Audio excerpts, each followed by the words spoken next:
Pessoal, vocês me solicitaram, não é, que eu fizesse uma explanação sobre este assunto aqui, a classificação das palavras. Realmente é um assunto importantíssimo, porque dá toda a sustentação teórica à disciplina de morfossintaxe 1. Então veja, as palavras que de um determinado idioma, elas são classificadas em qualquer idioma, elas são classificadas considerando 3 aspectos. Não é? Então, há 3 aspectos básicos que caracterizam a classificação das palavras, no português, no inglês, em qualquer idioma, que é a forma, a função e o sentido.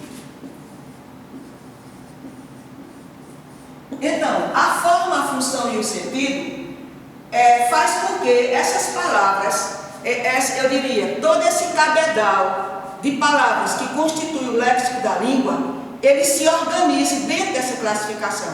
Como classificar uma palavra substantivo, adjetivo, pronome? As palavras que formam o inventário aberto e fechado da língua. Então, no nosso caso aqui, vamos analisar cada um desses aspectos. A forma. A forma, ela é responsável pela formação da palavra. Ela vai desde o morfema. A gente sabe que a palavra ela é formada por um morfema, que nós já estudamos em aulas anteriores, por um ou mais morfemas. Mas são os morfemas, não é, lexicais e gramaticais que organizam a forma da palavra. Então, quando eu falo em forma da palavra, eu falo em flexão. A flexão, nós sabemos que é de gênero, de número. Nos verbos, os verbos possuem uma flexão muito mais abundante, porque além do número, o verbo não tem gênero, mas ele tem número, aí eles têm as categorias de tempo, de modo, não é, de aspecto. E essas formas, elas são organizadas dentro da palavra. No caso também, na flexão é o gênero, o número, na categoria do substantivo, do adjetivo, mas no verbo a gente tem a flexão de número, de tempo, de modo, de pessoa, de aspecto. Então, quando se fala em flexão, é a forma de variação da palavra. E também a derivação. A derivação. As gramáticas tradicionais colocam, vocês podem abrir uma gramática tradicional, não é, de Celso Cunha e outro mais, então ele diz flexão de gênero, número e grau. Mas grau, a gente já viu, e depois eu pretendo fazer um estudo mais aprofundado sobre isso, o grau não é flexão, não está dentro da flexão. O grau é derivação. Por quê? Porque enquanto a flexão trabalha com desinências nominais e verbais, as desinências nominais de gênero e número, no substantivo e adjetivo, no verbo, número, pessoa, tempo, modo, não é? A derivação trabalha com grau, e o grau é sufixo. É sufixo e prefixo. Então veja, uma palavra, ela se organiza. As palavras da língua portuguesa, elas se organizam. Quando você diz é um substantivo, é um adjetivo, é um verbo, elas se organizam quanto à sua forma. Quando eu digo assim, por exemplo, quando eu digo sábio, sábias, sábia, sábios, sábias, sapientíssimo. Quer dizer, a mesma palavra, quantos morfemas tem? Aqui a gente tem a desinência de gênero masculino e plural, a marca de plural. Aqui a desinência de gênero feminino e a marca de plural. E o sapientíssimo, que é o grau superlativo absoluto sintético, aliás, da palavra sábio, que é através de um sufixo, isso, não é? Então, a forma. As palavras se organizam de acordo com a forma que elas apresentam, de acordo com a função que elas desempenham. A função, quando eu falo em forma, voltando aqui à questão da forma, eu vou para aquela organização. A forma tem a ver com o eixo vertical da língua, não é? Que é o eixo paradigmático, que nós estudamos no primeiro assunto, o eixo paradigmático.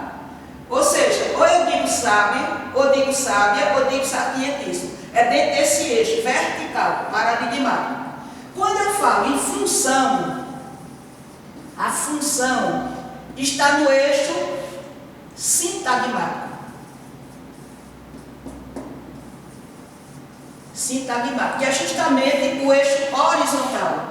Então a língua, ela funciona, não é só o português, todas as línguas, de forma paradigmática, sintagmática, de forma morfológica, que quando eu falo em forma, o estudo da forma pertence à morfologia. Aí você estuda as classes de palavras, flexão de gênero, de número, da palavra. Não sai do esteio da palavra. Mas quando você fala em função, a função é um agrupamento, é uma relação. Por exemplo, quando eu digo a menina, então eu estou dentro da função. Se eu estudar cada uma das palavras, é a forma, está no eixo da morfologia. Mas quando eu junto uma palavra com outra, que é mais o eixo solidário, é o sintagma, é a reunião de duas ou mais palavras, que formam palavras, orações, até o texto. Então eu estou no eixo, é a relação entre duas palavras, ou mais palavras, o objeto direto e indireto. Aí eu estou no eixo sintagmático, quer dizer, essa palavra eu atualizo. No momento em que eu atualizo no texto, por exemplo, menina, aí eu coloco um determinante a, eu vou dizer algo sobre a menina, estuda, e vou caracterizar, dar uma circunstância esse verbo, muito. Então vocês vejam, essa palavra daqui, que eu tirei lá do eixo paradigmático, não é? Um substantivo, no caso, dentro da morfologia, essa palavra se atualiza no discurso e vai criar uma relação sintagmática, ou seja, horizontal. O eixo sintagmático, que está aqui na função, é muito importante, porque está dentro do domínio da sintaxe.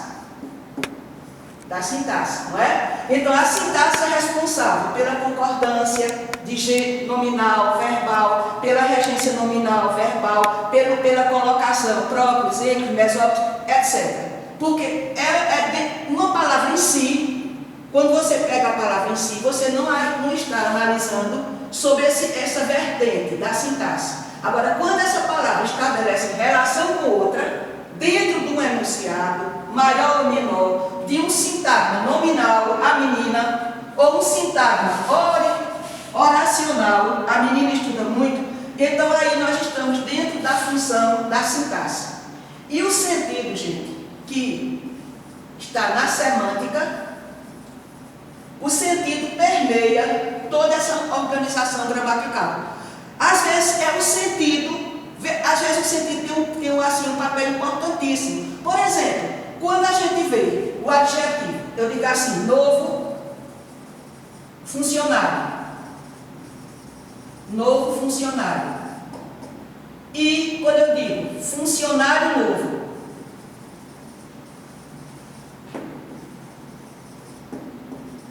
aqui você tem o eixo sintagmático, não é sintagmático, uma palavra entrando em concordância com outra, não é?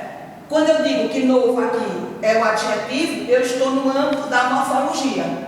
Estou estudando essa palavra separadamente, através dos morfemas que acompanham. Novo, nova. Aqui tem um radical, aqui tem uma desinência de gênero masculino, etc. Quando eu estudo funcionário, de per si, só a palavra, eu estou no eixo da morfologia. Mas quando eu articulo essas duas palavras, formo um conjunto, um sintagma nominal, porque não tem verbo, só tem nomes. Nome, adjetivo, nome substantivo. Então, já estou no domínio da sintaxe. E aqui você veja como é importante a colocação, a organização, é que dá sentido. Porque se eu digo novo funcionário, tem um sentido. É o funcionário recém-chegado à instituição, vamos dizer assim.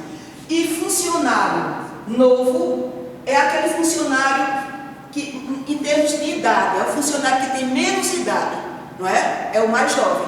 Então, veja, dentro desse processo, aí a gente tem o seguinte, a importância da forma, da função e do sentido, não é? Para a organização. Muitas vezes o sentido é mais preponderante na classificação das palavras, outras vezes é menos preponderante.